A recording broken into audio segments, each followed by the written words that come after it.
ఇప్పుడు 5వ తరగతి చదివే వాళ్ళు 15 సంవత్సరాల తర్వాత మార్కెట్లోకి వస్తే అప్పుడు ఎలాంటి స్కిల్స్ కావాలో ఇప్పుడే ఆలోచించి సిలబస్ ఇప్పటి నుంచే తయారు చేస్తాం, కరికులం తయారు చేస్తాం. ఆ విధంగా మొత్తం ఆలోచిస్తున్నాం. ఇంకో పక్క హెల్త్ విషయంలో కూడా చాలా స్పష్టంగా టెక్నాలజీ ఉపయోగిస్తాం. Preventive, curative, real time monitoring. Wearables అన్ని వచ్చేసాయి. నేను చాలా సార్లు మీ అందరికీ చెప్పాను. ఈ రోజు నేను ఒక రింగ్ పెట్టుకున్నాను. ఈ రింగ్ అంటే మీరు అందరూ ఏమనుకుంటారంటే ఏదో మంత్రాలు గింత్రాలు ఉన్నాయని.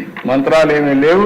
ఆరోగ్యం కోసం ఆరా రింగ్ పెట్టాను. తెల్లవారితో నిద్రలేస్తే నేను స్లీప్ స్కోర్ ఎంతో చూసుకుంటా, బాడీ రెడీనెస్ చూసుకుంటా. తక్కువ ఒంటికి ఒక అర్ధ గంట ఎక్కువ నిద్రపోతాను. దాంతో బాడీ ఛార్జ్ అవుతుంది. అదే మరి ఇప్పుడు చాలా డివైస్ వచ్చేసాయి.